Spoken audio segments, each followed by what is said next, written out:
Srimad Bhagavatam, Canto 5, Chapter 14, Text 26. Kvachinmito vyavaharan yatkinchidanam annebhyo vakanika matram api apaharan yatkinchidva videsham eti vittashatya. Translation and purport by His Divine Grace A.C. Bhaktivedanta Swami Srila Prabhupada. As far as transactions with money are concerned, if one person cheats another by a farthing or less, they become enemies.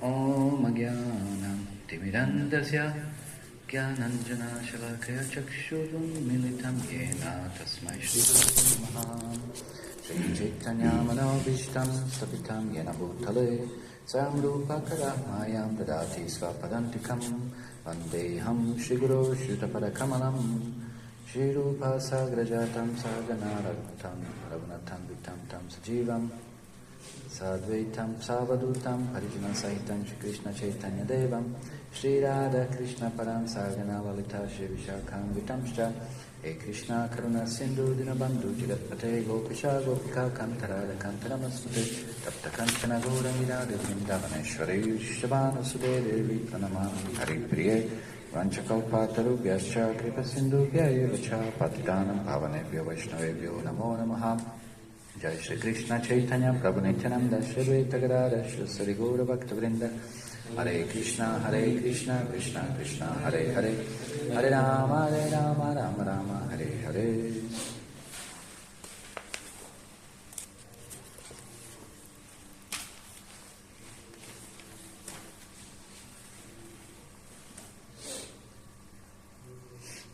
So what did we discuss yesterday?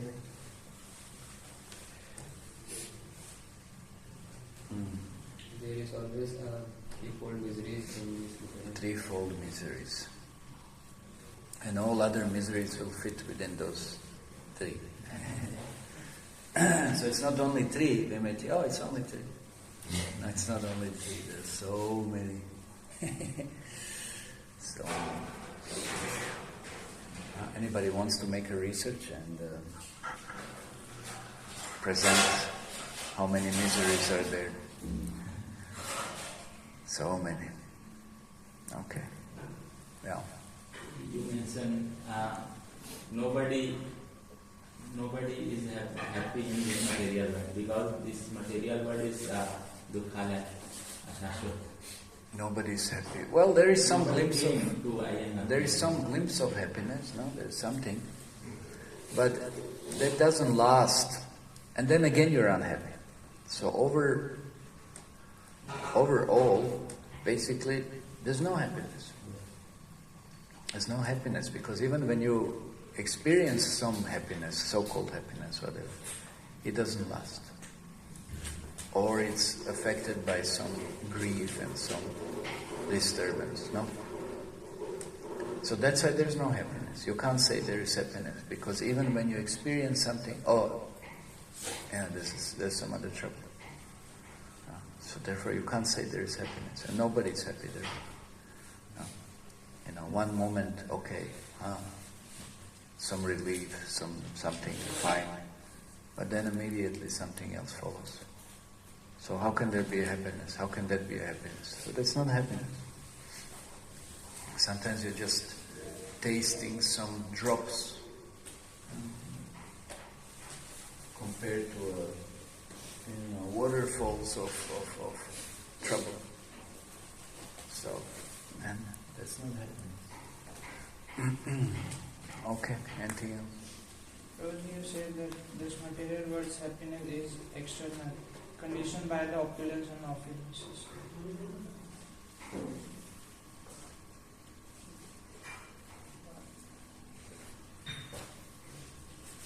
Maybe.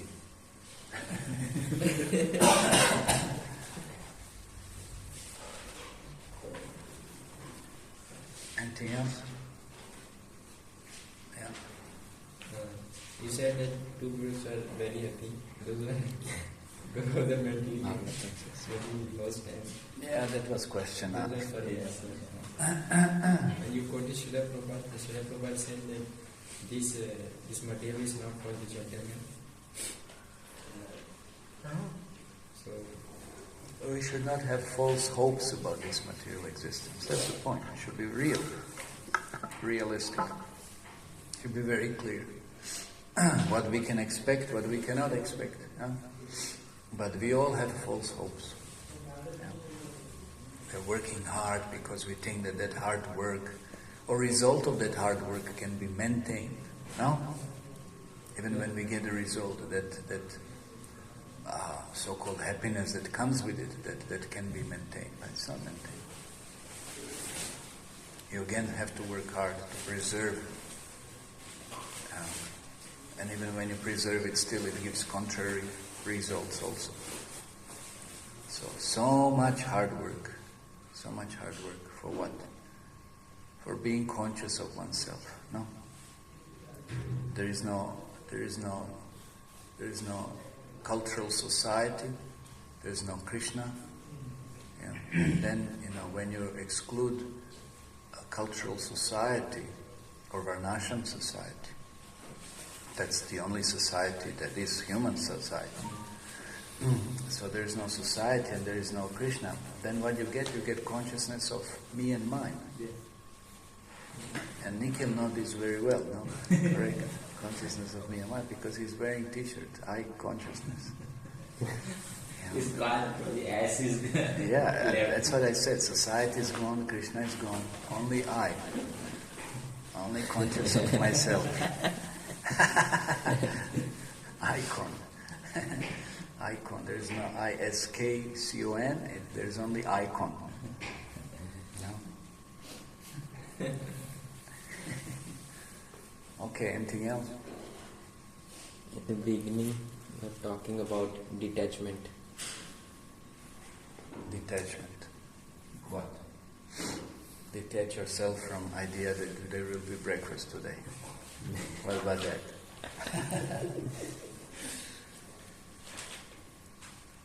Detachment from material things, except only we should attach with Krishna. Yeah, we should attach to Krishna. Because it's so difficult. Like I just, somebody yesterday mentioned is working somewhere, and I said, what about devotee association? When there is no devotee association. So that's a very serious problem. It's a very serious problem. When we don't have devotee association, then nothing will ever change in our life. No, because in devotee association we are forced to consider, something different. No, and that's good because then we'll willingly accept that position because we know it's better position. We understand it's better position. But when you're on your own, things just can get only worse. Things can just get only worse, and then everything just degrades. So devotee association is so important. That's why Prabhupada said, why am I, creating these centers? Because we can have association, and then sometimes we are inspired. You see, hey, how somebody else is advancing, how somebody else is practicing, how somebody else. I say, oh, I also want to do like this. And then that's how we advance. Otherwise, on our own, we will think, oh, whatever I'm doing, this is okay. It's not okay. It's not okay. It's so far from any standard. Where are we to the spiritual standards of consciousness? But in devotee association, in association of the great acharyas by hearing and reading, somehow then, there is some impetus, there is some inspiration. It's very, very difficult. That's why it's always, we should understand, it's always a Maya's trick. When any time anyone decides, okay, I want to stay separate. And we see what is the condition of those who stay separate. Completely in Maya. Completely in Maya. Maya just envelops and okay, Haribol. Goodbye. Goodbye, Krishna. You don't want Krishna? You don't want devotee association? Okay. And live a life of illusion. What's the use of living a life of illusion? Of an illusion. Such a waste of everything. And then you struggle. You struggle for what? Yeah. And you get entangled, and you get family, then you work, so many troubles, politics, so many issues, and the life goes just like this, and still you didn't get what you expected to have. That's why so many more desires. That's why we said, okay, then take another birth. Take another birth. So very, very miserable condition. These are all miserable conditions. But again, when we are alone, we don't have even that consciousness to perceive it. It's amazing. It's amazing. People just get so stuck and stubborn about so many things. Very unfortunate. Okay, anything else?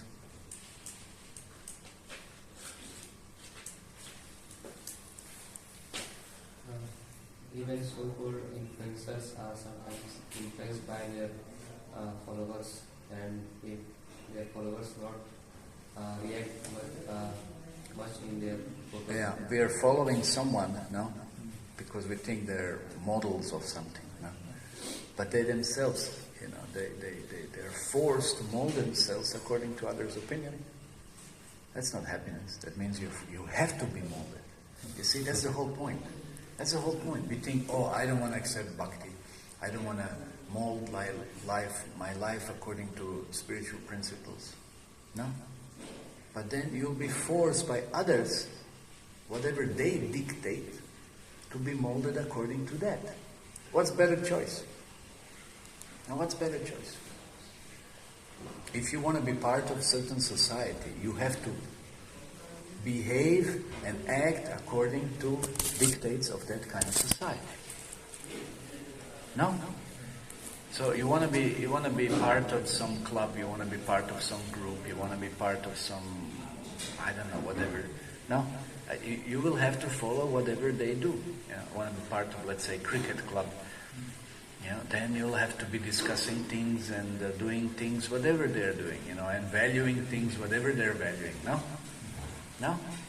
If you don't, you can't be part of that. It doesn't. And you have to be wearing certain clothes or things. You have to be doing also certain things. You'll have to. It's part of that society. No? You want to be part of some political movement. No? Then you have to mold your life and speak politics, and assume such kind of, sometimes even again dress and appearance and talk and this and that and so many different things. No. You want to be part of some fashion club, or you want to be part of some whatever nonsense is going on. You will have to assume such kind of role. No. Adopt that kind of lifestyle. No. Otherwise you cannot be part of that. No. In the West they have different kind of groups, or gangs or something. They all have their own iconography or something. Sometimes they make tattoos over, so then everybody has to be tattooed, or they do so many stupid, tamasic things, But then everybody has to do that, no? If you want to be part of that, no? So nowadays everybody has to be hanging on internet, everybody has to be, exchanging this and doing that, mobile and this and that. No. So everybody's doing, we think, yes, this is what it's supposed to be done because everybody's doing. So you'll be molded. But my point is, why don't we mold ourselves? You see, who is the better example, who is the better inspiring figure than acharyas, than devotees, no? Why we wouldn't want to be like they are? What they're doing, what they're thinking, what they're, aspiring for, what are their values. Why we don't choose that? Why we don't choose that? And we choose something temporary that is constantly changing. That's the point. The values of society are constantly changing. Constantly changing. And of course on worse. Mostly it's on worse. Because culture is disappearing. And then we are molding ourselves according to this. Now we will speak and offend anybody on It doesn't matter what it is and what we say and how we do it. Just becomes so animalistic, so animalistic. So variety of animalistic propensities. That's what we are developing. So is that better, or it's better to, act like a devotee and develop devotional qualities? What is better? No? That's what everyone can individually decide. No? Yeah? It's better to become a drug addict. It's better to become a, pornography addict. Is it better to be, really? Is that better? How is that better? You tell me, how is that better? How it affects everybody else? How it affects you? Yeah? Is that better? A narrow-minded idiot, to become that, because that also, somebody wants you to become that so he can exploit you. So better to be a devotee and have a clear perception of what is going on. That's the point. Then we are clear, then we see things as they are. That's more of goodness, at least. One sees things as they are, not as one would wish them to be. Big difference. It's a big difference.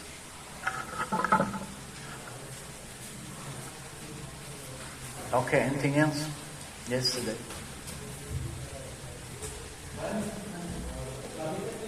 People are not happy in their present condition. They are hoping that maybe in future they will be happy. Yeah, in the future. Nobody's ever happy. No.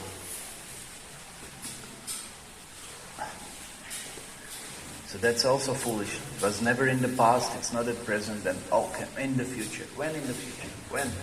And life is going, life is passing. When in the future? No? When in the future? You're all cheated, and you're allowing yourself to be cheated. In the future. Now you suffer and study, no? Yeah. Then when I get job, everything will be nice. Now Sunil also, he didn't get the job now. Yesterday, no? He didn't get the job. He thought if I get a job, everything will be nice. Now he didn't get the job. Now what? Now what? Now more studies. Later. You discuss this later. He get job. Huh? He get job. He said he didn't get. Joining later is not. Whatever. Anyway. So it's always in the future. When I get this, when I obtain that, whatever, I don't know. It's in the future. Always anxiety, always, some disturbance. Well, Haribol, that's the nature of, what kind of Nutella you're making? What is it? That's the nature of the material world.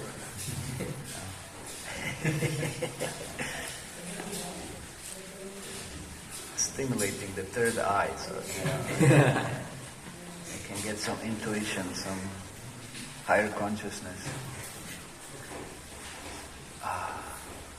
Okay, so today it says, as far as transactions with money are concerned, if one person cheats another by farting or less, they become enemies. So, any little somebody you see that somebody is taking advantage for any little small point or whatever it is, immediately quarrel, no? Immediately war, no?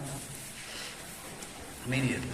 Somebody is exploiting, somebody is taking advantage. Immediately some quarrel will ensue, no? And that's natural. In this world, always some kind of cheating is going on. Absolute cheating. Now, people will turn profit billions of times if they can. No? Every transaction, it's followed, or it's better to say, embedded with cheating. It's like it's just inherent. That's even better. It's inherent with a cheating propensity. Everything. As like Prabhupada gives the example. Oh, please buy this from me. And I'm not making any profit. For you, I'm giving this only that price. So you may think that you're something special. Somebody is not making profit. But that's cheating. That's cheating. Because if somebody doesn't make a profit, how can they live? No? How can they maintain their business? No. But of course, nowadays they will turn that profit how many times, as we say. No. And every interaction is like this.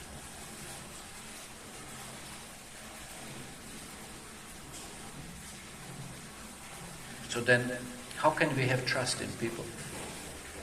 No?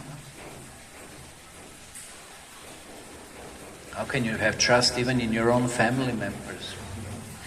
No? No, it's not funny. It's a fact. Yeah. They will say something and they will lie. No? But then where is the trust? Where is the confidence? Where is the... How can you give yourself to someone whom you cannot trust? You know? How can you have any deeper relationship, any emotional exchange? So it's not just the money, it's about everything. Main thing is it destroys the relationships. So anytime you go into business deal, you have to, that's why they have so many contracts. So many contracts. That, if something goes wrong, that, it's secure. At least your investment is secure. Otherwise it's gone. How many times we hear devotees invest in so many things? They lose money. They lose money. They don't understand how they were cheated. That's the art of cheating. Yeah, there was one economist, he said, the economy, it's the art of cheating. Really, he stated just plainly. He said it's the art of cheating. How do you present things to earn so much profit? It's the art how to do that. Yeah? Because you don't get profit. So it's just really, it's an abominable thing. And of course it's natural. It says, one person cheats, they become enemies. Of course it's natural it will become. Where is the question? In this world, are we supposed to create enemies? No. But everybody's enemy to everybody else. No. So what kind of world is this? Everybody's enemy to each other. And then we are talking about happiness. We are talking about happiness. Anyway, there as many people there are as many, billions of examples of distrust, mistrust. There's so many examples. And then how people, anybody gains any money, how immediately they will try to exploit it. Somebody will try to exploit it. Somebody will try to tax it. Somebody will try to... And how you got the money also, that's also not by the fair means. So that's what it was discussed before, You get the money, but you must have gotten it in an unfair way. So then you see, then so many others will want to exploit that money that you have gained. That's why in ancient time, at least here in India, people were very frugal. Frugal means they wouldn't want to spend, even though they had the money. No? They had a culture. You will find sometimes many rich people that you just wouldn't know that they're rich. You wouldn't know that they're rich. They would live very simple house, very simple everything. You couldn't tell that they're rich. Yeah. And they would invest in building dharamshalas, in temples, this and that. They would invest in some other things, whatever. But you wouldn't be able to tell that they are rich. They wouldn't display it. And there was no envy, there was no problem. Yeah. They lived very peacefully. Nobody troubled them. Yeah. That was very intelligent. Nowadays, as soon as somebody has money, immediately big bungalow, so many cars, or airplanes, or whatever, so many this and that. And immediately, people are envious. People who work for them or whatever, immediately they're envious. Envy, and then strike, and then so many, why are you having it like this and why? And then of course, with such mentality, such kind of people who have so much, they also exploit more. No? Exploit more. And then there is more trouble, there is more strife, more enmity again. Yeah, that's what it says here. Any kind of exploitation immediately creates enmity. So, That's just unavoidable nature of this material existence. And again, reminding ourselves the forest of enjoyment. We have come here to enjoy. How are you enjoying? How are you enjoying?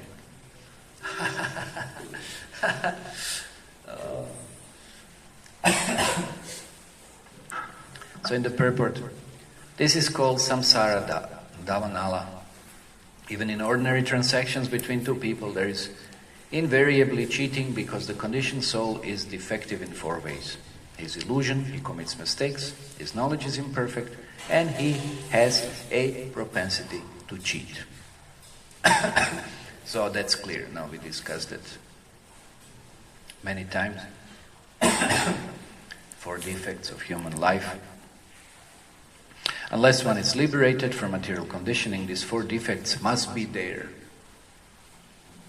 So again, even you want to make, let's say you have a genuine desire to make everybody happy and to serve and this and that, whatever, let's say, some selfless desire. But even then you won't be able to succeed. Because we are imperfect. And somebody will have a completely different perception about it. No? Whatever good we are trying to do. We can also think that, Mao Zedong, he also thought he's a very great man serving humanity, no? Nobody knows Mao Zedong? Chinese revolutionary, established the first communist government in China. Mao Zedong, no? You never heard, see, and you have no idea about history, about politics, nothing. He killed about 50 million people. But he must have thought, I'm a very good man, I'm doing it for the righteous cause, for important reason. No, but he must have thought, I'm a very good person. Yeah. Hitler also, how many people he had killed? No? But he thought, I'm doing it, there has to be done. That's the only way. Must have thought, I'm a very good person. No? Anyway, so many examples like this. We have imperfect senses, we don't have perfect knowledge, we are in illusion, and then we'll definitely cheat, commit mistakes, create a disturbance, create a mess. It's just propensity, that's what I'm saying. Even if you think you're good, but on basis, what kind of standards? Standards of the mode of ignorance, standards of the mode of passion, based on what kind of standards? But we will be convinced, whatever I do, yes, this is right, this is how it should be. No? Crazy, absolutely crazy. Yeah. But again, what do we follow? So that's why we follow Shastra, which is apaurushaya, which is beyond this paurushaya, defects of the human being. No? Otherwise, inevitably, there will be some cheating going on. No? And therefore, enmity. So consequently, every man has a cheating propensity which is employed in business or money transaction. Although 2 friends may be living peacefully together, due to their propensity to cheat, they become enemies, and there is a transaction between them. Just like, even as we said in family, how many times, you hear the wife is complaining, this husband, he's earning so much, he's only giving that less, he's not giving full salary. And there was recently, I saw something, there was one man, his wife didn't know that he's earning, so he has some other business or something, he's earning so much. He on purpose, he stated. Of course, because then they would spend it also, no? Or the other way around, Sometimes for a reason, because nobody's trustworthy, neither she, neither he, nor whatever, it's like, nobody's trustworthy. Because there's always a problem, and there's always less money, no matter how much there is. Always, so they become enemies.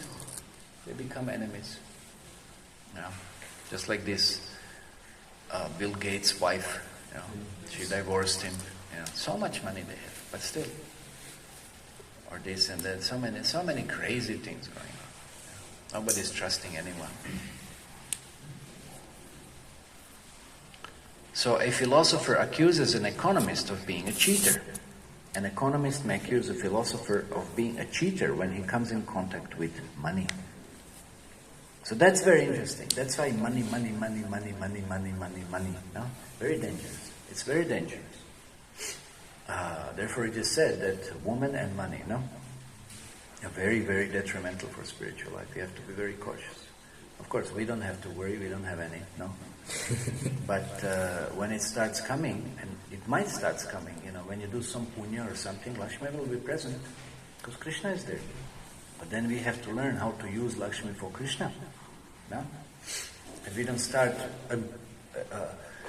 being affected by that cheating propensity, and then thinking that maybe I can use it for myself. I can use it for myself. That's very dangerous then, because then as I've seen in so many cases, when boys start earning or something, immediately what follows? Marriage follows. That's it. You have money, then okay, how can I enjoy? What's the best type of enjoyment? That's what it follows. So very, very dangerous. That's why we know the story of Parikshit Maharaj and Kali. Kali, first place he was given, stay in the gold. Stay in the gold. And from that everything else followed. And more cheating followed, and more trouble followed, and everything else more followed. What is worst followed. So even a philosopher then, who can understand some higher principles by being somewhat in a mode of goodness, he can also become corrupted by money. No? That's why Brahmanas on purpose, they would never be rich. On purpose. On purpose. They would choose to remain poor practically. No? So that there is no corruption. There's no corruption. So they can also, that's why they're not employed. Anybody employed, you have to do, you're forced to do what you're told to do for money. Even though you may know it's not right. No, but you will do it because you need money. You're dependent. You're a family. You have to maintain the family. You will be forced to do it. That's why, even in that sense, it corrupts the consciousness. See? But Brahmana, no. You give some donation, okay, fine. You don't give, who cares? We depend on Krishna. But it's not easy also nowadays. But it's also not easy. See, Kali had made such a network of influence. That it's not easy to maintain purity. It's a very big challenge.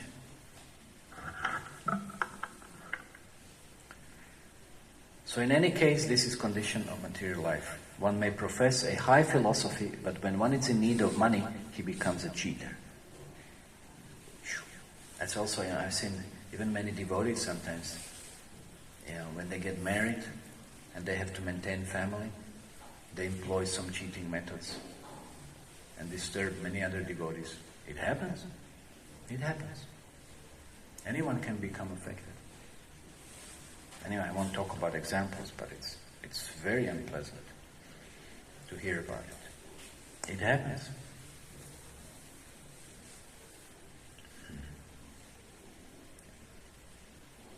In this material world, so-called scientists, philosophers, the economists are nothing but cheaters in one way or another. That's a pretty heavy statement, Prabhupada said. But that is the statement that it's based on conditioning and influence of the money, influence of the Kali. Even scientists are competing for grants, They want money. And then somebody else, it's their competition, some other scientist. So they will do anything and everything. They'll fudge the results of their research and this and that, just to get money, just to get prominence. So much cheating is going on. So everybody, philosophers and scientists and economists, of course especially economists, what they're ready to do. This is a big subject I'm not going to be discussing now. They made so many, especially in Latin America, South America, they made so many projects, so many different, how do you call it, experiments, you know, where they played with the economy and starve the people and create revolutions and dictatorships and so many horrible things, convincing everyone that this is how the economy is going to hike. Nothing ever hiked, everything just became worse. They create so many model plans, economical model plans, and this, and just made disaster. Millions of people ended up being killed, and killing each other. Such demons, such rascals, will impose this economy plan. Heavy stuff. Anyway, I'm not going to discuss this now. But that's what's going on. Such rascaldom is going on. It was going on, it is going on, and what to do? It will go on. The scientists are cheaters because they present so many bogus things in the name of science. Because it's not science. Science says, okay, prove it. No, we'll accept it. That's no problem. But you can't prove it, then it's not science. No? You prove life comes from chemicals. You can't prove it, but then why are you calling it science? That's cheating. Simple. No? They propose to go to the moon. What's that? Chandrayaan? Chandrayaan. So who wants to go to the moon? Anybody? How much money is expended? Tax-paying money. How much is expended for this project?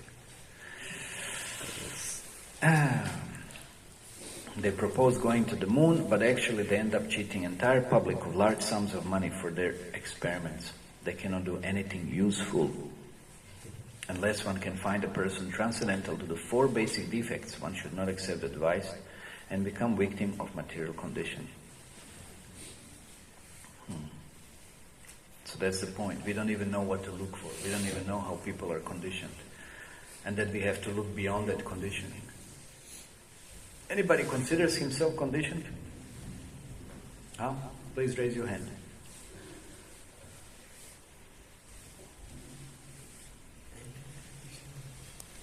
Huh? Ask him.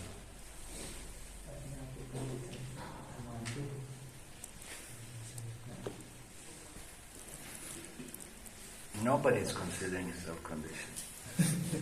Nobody. From the depth of your heart, you think I'm perfect, and there's nothing to worry about or nothing required to be changed. No? In essence, really, it's like. So that's you see how conditioned that we are. Yeah. Yeah. It's pretty heavy. Yeah. So the best process is to take the advice and instructions of Sri Krishna and his bona fide representative. In this way, one can be happy in this life and the next. Okay, any questions? So that's our forest of enjoyment. You go and then somebody will cheat you. You will be cheated. How it feels to be cheated. I have some experience, when they cheat you for some price of some product. They cheat you. They charge you more than what it is. Yeah. That happens every now and then in a market or something. You might say these are not such a big, significant things, but it doesn't feel good. You feel exploited. You feel, dirtied. You feel like, that there's an expression, raped. That's not really a heavy expression. Really, Yeah, you want to go back and, smack that fellow's face or something. It feels really so bad, and that's why cheating, results in enmity. Somebody cheats you. So I can't remember now, but somebody cheated. I was buying some fruit or something and they charged more than what they should. So something like this. And then you find out later on or something. But then what you do? Cheating business. Small things, but just imagine somebody cheats you for life. Somebody cheats you that yes, you study hard and you'll be happy and stuff. It's lifetime cheating. All your life it's wasted because you're just a fool. Keep on studying all life long, for what? And not using it for Krishna consciousness. Yep. What about that? What about that kind of cheating? Or somebody cheats you, your family cheats you, telling you marry this girl. No, you have to marry this girl. And then you marry this girl, you cheated for life. And you don't like the girl. And so many things happen. There's so many bigger type of cheatings going on. But that's why we have to find something that's clear, that is as pure as possible. But only in connection to Guru and Krishna. Otherwise it's not possible. We'll be cheated. Because you don't want to be Krishna conscious. You're signing the contract, I want to be cheated. That's it. You don't want to be Krishna conscious. Maya is ready for you to cheat you in so many ways. Because you want what you can't have. That's why you will be cheated. You can't avoid being cheated then. You want something that's illusion. So you'll get an illusion and you'll get an experience of an illusion. Yeah, pretty heavy. So you don't want Krishna? You're signing in for repeated cheating experience. Confirmed.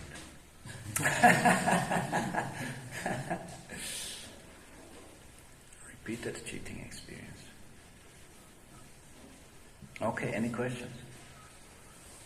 So just like anyone cheat to me or us, so what is my behavior for this? Prabhupada said, if somebody cheats you, cheat him back. Yeah. Don't allow, like when this construction was going on in Juhu, and there was so much cheating was going on for material, no? So much cheating. Like in Mayapur also, you hear the stories, that they were buying rods, iron rods in a truck. And then these people would stop the truck and then take a chai break, on the way to Mayapur or something. And they would make such arrangement that some of the roads were stolen and, hidden in a ditch, nearby or something, by the road or something. So then somebody informed devotees, this is going on. So then devotees personally had to sit on the truck and go from every time the truck was coming, so that no less roads were brought than what they were purchased. So much cheating. So then you don't allow. That's the whole first thing is you don't allow yourself to be cheated. You understand what's the value of something, what you're dealing, what is the expectation. That's one thing. Second, somebody cheats you, cheat him back, Prabhupada said. Cheat him back. Don't allow to be cheated. This is Krishna's property. Devotees, whatever they deal with, they're dealing with Krishna's property. They don't allow Ravanas to, misuse Krishna's property. No? So that's how devotees should be, acting. First of all, he should not allow that, even if it happens somehow, they cheat back, get things back. How did Prabhupada? That land was lost. That man was cheating, no? Yeah. And devotees succumbed to that, and then they, wrote off the contract. Prabhupada was like, wow, what they are doing, They canceled the contract, no? For the land. Because it was all big cheating business. So then Prabhupada also used the means and tactic, and he came to same fellow and made him sign again. Yeah? You read Lilamrita, you'll see what happens. So, get things back. Sometimes we fail, but then get things back. Or somebody else makes things a failure, then rectify it. For Krishna, one should fight. Okay? Just like we are going for book distribution sometimes. Sometimes we said, this is the only printing price. What is the cost of book? We said, this is the printing price, 200 or 250, whatever. So, we said, just lie or we cheat or not, that time. If I said this is the only printing price. Well, in essence it is, because you don't get any profit. One thing is printing price, but also transport charges, so many other things. It comes basically, it all comes, it's covered then by whatever cost there is. What do you get from that? Because we couldn't, I can tell you, we were distributing books, we were in the bus party. We couldn't maintain the center with our book distribution. Because there was not enough money from book distribution that you can do anything else. Everything went back to BBT practically, or covering some basic expenses like these that we required to distribute books. So in one sense, it's all ends up as a printing cost. Like nowadays we go for Gita and this and that, and people say, why is it so much? What so much? What are our expenses? What are our expenses? Our expenses are, you get a headache when you see what the expenses are. For traveling, for maintenance, for whatever. There's zero profit. What profit? There's no profit at all practically. It just covers whatever it has to cover. But if you keep on explaining this to people, will they agree? Will they understand? So that's why I said it's all printing expense. That's it. It's just printing. It's within the realm of printing expense. That's it. Within the that kind of sphere of printing. That's it. Yeah. If you start getting into details, then they will think you're trying to justify, that you're, apologetic that something is wrong going on, but now you're trying to explain to them that it's not, and immediately, they did not listen. So just say it's all printing. Yes, it fits. That's it. Story's over. No more discussion. There's no need to explain. If you accept it, fine. If you don't, what can be done? You tell them, okay, go and buy some other book. See how much it costs. See how much it costs. So much more. Your college books or something. How much you have to pay? 4,000, 5,000. It's small kind. Yeah, whatever nonsense. See. So then, what's the problem? It's printing. That's it.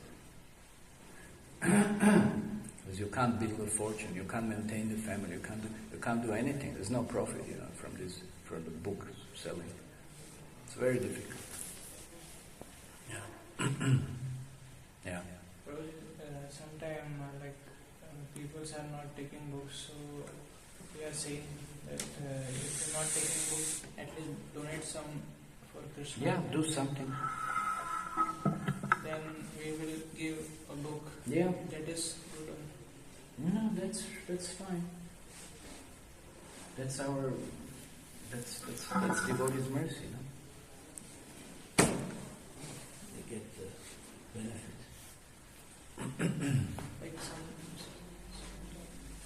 Because we don't want their money, we want them to take a book, no? They'll benefit by giving money, that's okay. If they have some piety, a little bit something. But we want them to gain knowledge also. So that's why we don't care about profit, we care about giving knowledge.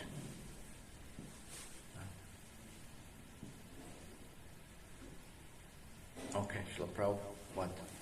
So you just Prabhupada mentioned purport, condition, soul is 4 defectives. So someone just like sometimes ask some people if 4 defectives is there, so right book, who is written book is also defective.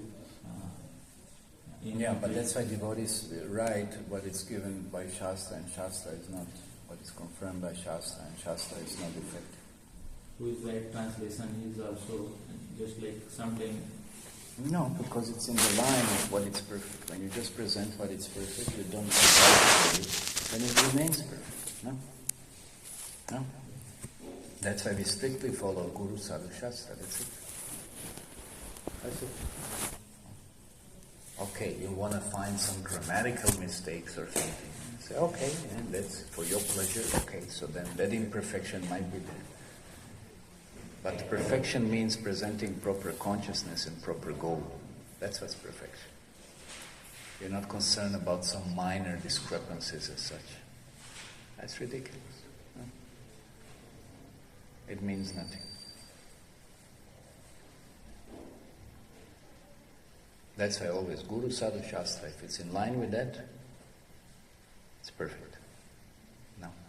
That's what Prabhupada said. You may find so many faults in Prabhupada presenting Gita, this and that. But phalena phalitiyate, no? What does that mean? Judge everything by the result. So Prabhupada's people read Prabhupada Gita, what happens? They become devotees. They read some other Gita, did they become devotees? No. That's it. So it's very clear. So now you want to find some faults, this and that. Okay, you do whatever you want to do, but this Gita has a potency. No? No? So present like this. Okay, Srila Prabhupada ki jai, Srimad Bhagavatam ki jai, Guru Premanande. This is the latest question for me. Just like